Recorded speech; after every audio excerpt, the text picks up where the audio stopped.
प्रहार या विशेष सेगमेंटमध्ये आपण पाहणार आहोत निवडणुकीची रणधुमाळी।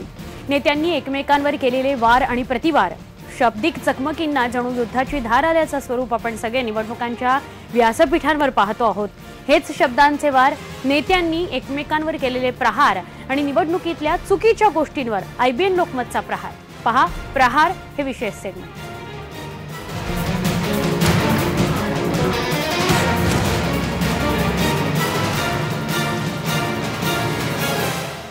शिवसेनेचा मांडवली करण्याचा धंदा असल्याचा प्रहार केलाय काँग्रेसचे नेते राधाकृष्ण विखे पाटील यांनी। अशी ही बनवाबनवी चित्रपटासारखं भाजप शिवसेनेचं सुरू आहे। सचिन पिळगावकर आणि अशोक सराफ यांच्या अभिनयाला मागे टाकेल असा अभिनय हे दोघे करत असल्याचं विखे पाटलांनी सांगितलं। भिवंडीत काँग्रेसच्या सभागृह नेत्याच्या हत्येत भाजपच्या गुंडांचा सहभाग असल्याचा प्रहार विखेंनी केला। आम्ही काही विरोधी पक्ष म्हणून आम्ही जनतेची भूमिका मांडतो। शिवसेना जी विरोधी पक्षाची भूमिका करते ती मांडवली करते। आम्हाला काही विरोधी पक्ष म्हणून मांडवली करायची नाहीये। अशी बनवाबनी जो चित्रपट जुना होता प्रदर्शित झालेला, तर त्या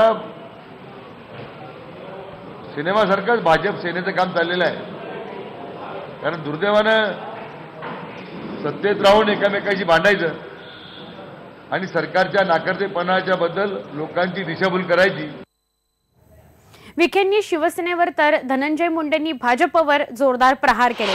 तुरुंगातील कैदीही आता जेलमधून शिक्षा भोगून बाहेर आल्यावर काशी यात्रेला जाऊन नाही तर भाजपमध्ये जाऊन पवित्र होऊ असं सांगत असल्याचा दाखला देत भाजपची मुंडेंनी खिल्ली उडवली। धनकवडी भागामध्ये राष्ट्रवादी काँग्रेसच्या प्रचार सभेत मुंडे यांनी आपल्या खास शैलीत भाजपवर प्रहार केला। आता तर जेलमधले कैदी काय चर्चा कराले, माझ्या कानावर आलं। एका जेलमध्ये 2 कैदी चर्चा करत होते, अस्सल गुन्हेगार होते। एक गुन्हेगार म्हणला, याला बहुत फार गुन्हेगारी केली, बस झालं, आता काशीला जातो बाहेर पडल्यावर, आणि काशीला जाऊन तिथं शपथ घेऊन पवित्र होऊन अतिशय चांगलं जीवन जगतो। दुसरा कैदी म्हणला, अरे कशाला उद्योग करतो एवढे, भाजपमध्ये जा ना, ऑटोमॅटिक पवित्र होशील। शिवसेना भाजपची लढाई ही लुटूपुटूची आहे अशी खुद्द कबुली दिली आहे भाजपचे प्रदेशाध्यक्ष रावसाहेब दानवे यांनी। कुणीही कायमचा शत्रू नाही किंवा मित्र नाही, निवडणुकीनंतर वातावरण निवळेल। शिवसेनेसोबतचे आरोप प्रत्यारोप निवडणुकीपुरतेच आहेत, हे वक्तव्य आहे भाजप प्रदेशाध्यक्ष रावसाहेब दानवे यांनी केलेलं। दानवेंच्या या प्रहारामुळे शिवसेना भाजप सत्तेसाठी पुन्हा एकत्र येणार यात शंका नाही। राजकारणामध्ये कोणी कोणाचा कायमचा शत्रू, राजकारणात कोणी कोणाचा कायमचा मित्र नसतो। निवडणुका चालू आहेत, निवडणुकीमध्ये आरोप प्रत्यारोप होतात, परंतु हे वैयक्तिक स्वरूपाचे नाहीत, राजकीय स्वरूपाचे आरोप प्रत्यारोप आहे। त्यामुळे निवडणुकीचं वातावरण एकदा शांत झालं की सगळे आरोप प्रत्यारोप बंद होऊन जात असतात, आणि मला असं वाटतं की निवडणुकीनंतर हे वातावरण निवळेल। निवडणूक काळात प्रचार सभा तर सगळेच नेते करतात, पण ज्यांची शैली निराळी असते, भाषणात किस्से असतात किंवा नकला करत भाषणं केली तर त्या नेत्यांची लोकप्रियता सहजच वाढते। त्यातच राज ठाकरे म्हटलं की हे सगळं रसायन या सभेत आलंच। त्यामुळे राज ठाकरेंच्या सभांनी प्रसिद्धी सुद्धा जास्त मिळते आणि लोकप्रियता सुद्धा। विरोधकांची दुखरी नस राज ठाकरे बरोबर दाबतात, पण प्रेमाने नकला करत, प्रहार करून। पाहुयात त्याचीच झलक। शिवसेना भारतीय जनता पक्षाच्या सभा आहेत का आखाडे आहेत तेच कळत नाही, पण सगळं कसं बरोबर ठरवून चाललंय बघा। लोकांना मूर्ख बनवायचा एक धंदा काढलाय, वेगवेगळं लढायचं, भांडायचं, वर्तमानपत्रांमध्ये आणि चॅनलमध्ये स्वतःवरती सगळं लक्ष केंद्रित झालं पाहिजे, आमच्या भांडणावरती। निवडणुका संपल्या की परत एकत्र यायचं। कल्याण डोंबिवलीला तेच केलं, विधानसभेलाही तेच केलं, आताही तेच करतायत। नितीन गडकरी म्हणजे भाषणाची तोफ, ते बोलायला लागले म्हणजे भल्या भल्यांची भंबेरी उडते। गडकरींनी खास नागपुरी शैलीमध्ये उद्धव ठाकरेंवर प्रहार केले। प्रादेशिक पक्षांना सोबत घेण्याची भाषा उद्धव ठाकरे नेहमीच करतात, पण कोणता प्रादेशिक पक्ष त्यांच्या सोबत यायला उत्सुक आहे हे जरा सांगा असा प्रहार गडकरींनी शिवसेनेवर केलाय। उद्धवजी म्हणाले की आम्ही प्रादेशिक पक्षांची आघाडी करू। कोणाशी आघाडी करणार?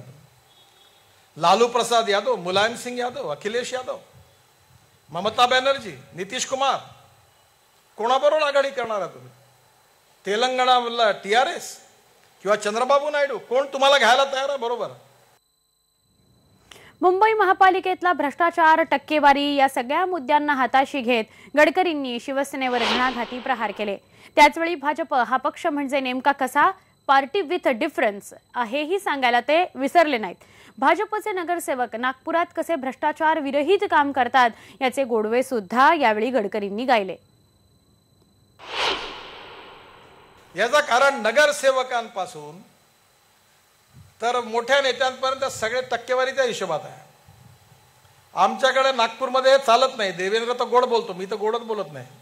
मी 2-4 नगरसेवकाला सांगितलं की तुम्ही गेले तरी फरक पडत नाही, उद्याच्या वेळात पार्टी सोडा म्हटलं. आमचा फोटो जे चिकटवेल तो निवडून येतो म्हटलं. इथे बिलकुल गडबड नाही करायची. असा धाक आहे, कोणी गडबड करत नाही. आणि मी पहिले सांगतो की ज्याला सोडायचं त्यांनी पहिले पार्टी सोडा, काही हरकत नाही. इथे बिलकुल पार्टी मोठी, व्यक्ती मोठा नाही.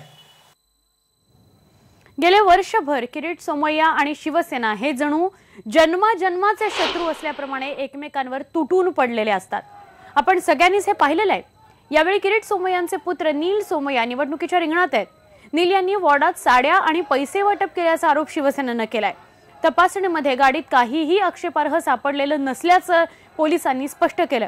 मात्र या लढाईत शिवसेना आणि किरीट सोमय्या यांनी एकमेकांवर अत्यंत जिव्हारी प्रहार केलेले आहेत.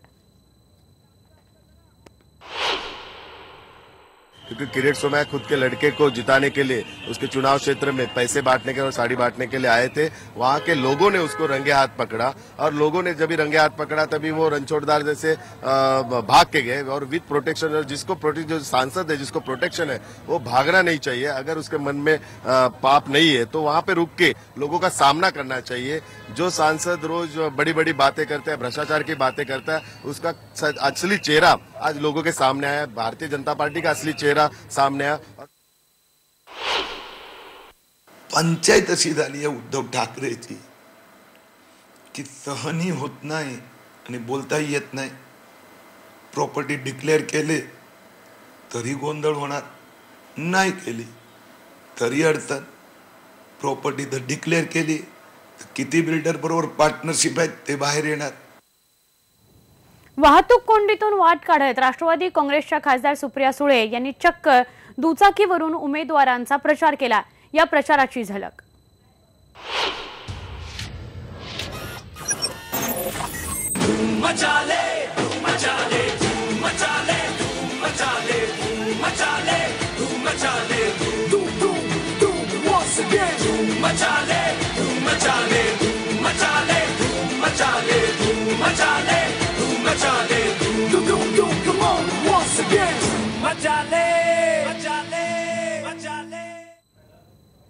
सध्या निवडणुकांचा काळ असल्याने पोलीस अनेक ठिकाणी वाहनांची कसून तपासणी करतायत. मात्र बारामतीमध्ये निवडणूक निर्णय अधिकाऱ्यांच्या भरारी पथकाने अजित पवार यांच्या गाडीची तपासणी केल्यासारखं नाटक तर केलं, पण प्रत्यक्षात गाडी मात्र सोडून दिली. पाहुयात हा मजेशीर प्रहार. गोलमाल है भाई, सब गोलमाल है. हर सीधे रास्ते की एक तेरी चाल है. सीधे रास्ते की एक तेरी चाल है. गोलमाल है भाई, सब गोलमाल है. गोलमाल गोलमाल गोलमाल है, सब गोलमाल है. तर निवडणुकीच्या काळातली ही सगळी धामधूम, वार प्रतिवार, प्रहार हे सगळे आपण या प्रहार सेगमेंटमध्ये पाहत असतो. आता इथेच थांबतोय. पहा फक्त IBN लोक.